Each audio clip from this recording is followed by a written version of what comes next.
But first, sponsored by Pacifico Beer Brew. For those who carve their own path, discover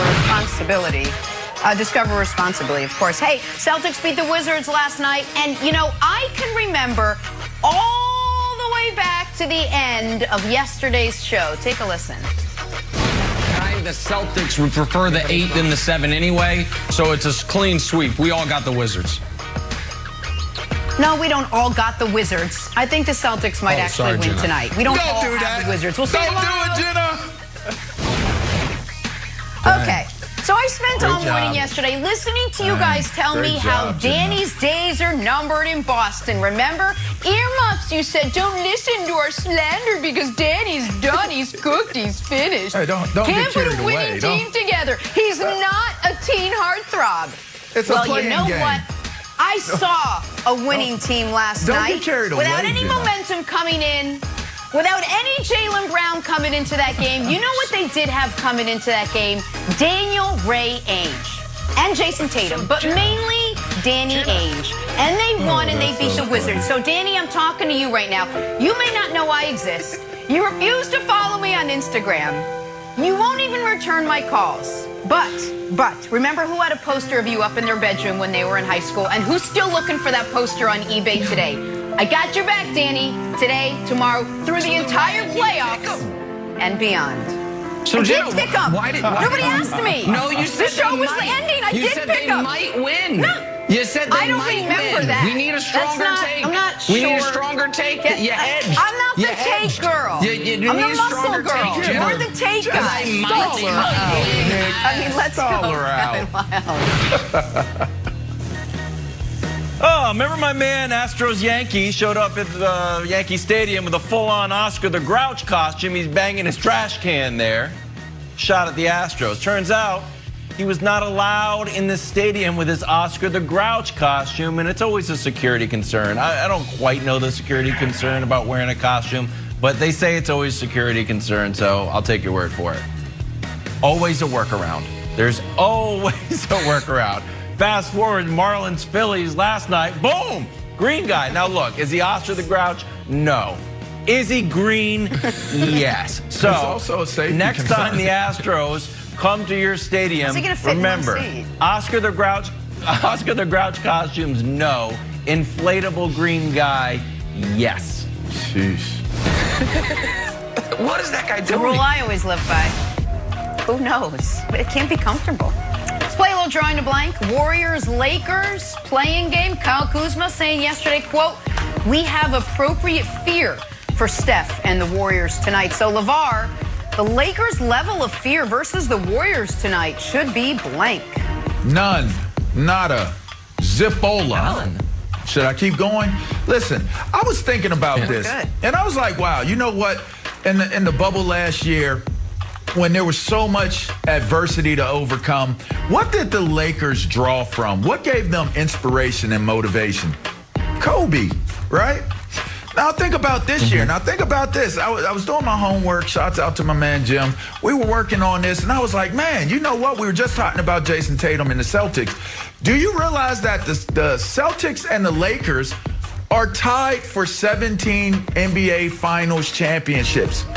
What would be the motivation? Right. You know what? LeBron is always going after those milestone deals. What would be better as a LA Laker, as LeBron James, to win for Kobe the year before and to push the Lakers ahead of the Boston Celtics as the most winningest franchise of NBA championships? They're motivated, and that's inspiration. So I don't think they have any type of fear right now. I think that's a great answer, LeVar. And fun fact, Wilds, while the Celtics and Lakers are tied for most championships in NBA history, as far as championships since the fall of the Berlin Wall, the Celtics are tied with the Raptors and the Mavs, one apiece. So, you know, they won a lot of those championships back when there were 6 teams and, you know, the games were shot on Steadicam like this. But that's all right. Shout out to Bill Russell, 4th greatest player of all time. Okay, now to the answer. The answer here, Wilds, is a haunted house. Because haunted houses look scary from the outside. And from the outside, this looks like a scary game for the Lakers. But once you get in there, you're like, wait, none of these people can touch me. They're all, werewolves aren't real. All I really am worried about is twisting my ankle while I'm in here, which, oh, ha-ha. What are the Lakers a little worried about? Just don't twist your ankle again, LeBron. That's it. And then you leave, and you're like, that wasn't even that scary. So haunted house from start to finish, including the twisted ankle part of it. That is a galaxy brain take I came up with on the airplane yesterday. I hope it made sense, America. Great take. They can blow air on you, though, Nick. I don't like that. It's a great take, and I'm going to do the rare thing on TV. I will talk to the producers rather than talking to the audience. Can we please pull the Anthony Davis in a haunted house video from a few years ago? Stay tuned for that, America. That's coming up. Hey, before you see a scary movie, you know what you see? The scary trailer. And you know who starred in the scary trailer yesterday? Jason Tatum. Went 17 for 17 from the line at 32 field goal attempts. That's what you're going to see tonight. Incandescent Steph's going to shoot the ball 40 times, get to the line a bunch, strike some fear into the Lakers. Okay. Excited? All right. We'll see. Yeah. Hey, we got to shift to Brooklyn.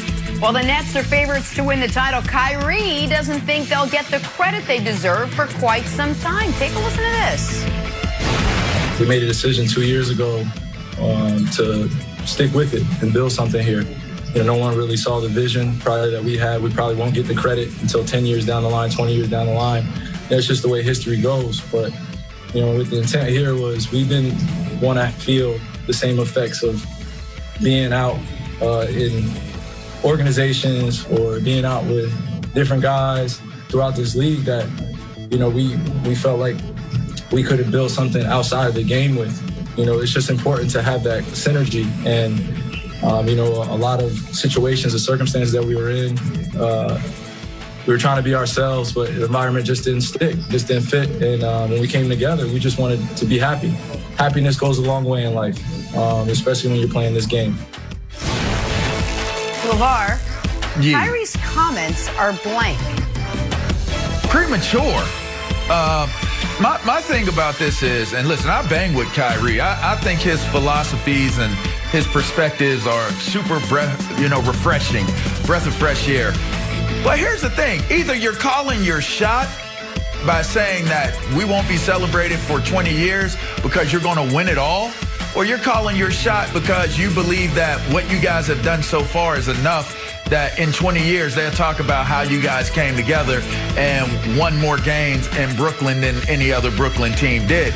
Hey, Nick, I was drafted number 2 overall in the 2000 draft. I don't know how many people watching this show really remember that. You know why? Because maybe prematurely people were like, LeVar Arrington is this great football player. But you know what?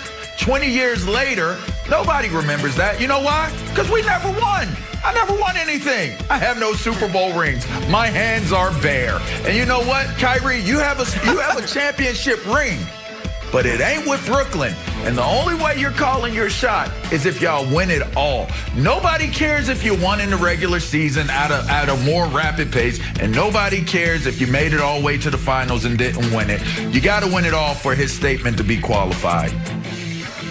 First of all, LeVar, you're far too hard on yourself. Second of all, I'm going to take it a step further. You're a winner in our book. I think even if this group together, in order for Kyrie to be right, like we're going to look back on and be like, oh my God, look what they did. They had to do it more than once. They have to win a bunch of championships. Because this idea that Katie and Kyrie invented the concept of really good basketball players who are friends coming together. No, they didn't. Not true. This is Avatar to LeBron's Fern Gully. Like, wait, I know you guys act like you created this, but no, we've seen this story before.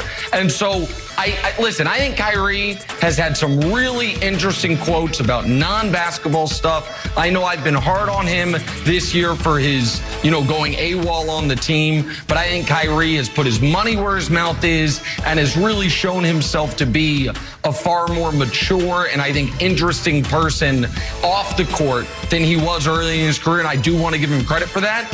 But this right here, I don't totally understand what he's saying is going to happen here. Like in 20 years, we're going to better respect what? that you and KD decided to come play together? Like, that's all of a sudden the last decade been happening a lot in the NBA. So I think it's optimistic. I think he's saying, yeah, if they win 3 of the next 4 titles, then I think people will be like, wow, look at what they created. But we're not quite there yet, Wilds. Okay, so I think you said something interesting there, is that you didn't quite understand the quote, which I think is fair. I will take the under on them getting the credit that they deserve if we're talking about winning championships, but I don't think that's what he's talking about, because he mentions trying to be happy outside, off the court as well, and how they came together and tried to form something bigger. So it's just I think Kyrie is also super interesting, and I think that the journalists who are like doing these press conferences take a page from the late great Larry King's book, when he just says, hey, can you explain that a little further? Because I think Kyrie has a lot to say, and I think this quote is actually bigger than basketball, but he's not getting the chance to fully expound on what exactly he's talking about. Is that your brother? That's how I feel about your quote right there. Sound like y'all related. A little bit more. Yeah, right? Diving into tonight's playing game, can Steph and the Warriors actually pull off the upset against the King and the Lakers? Find out next. First things first.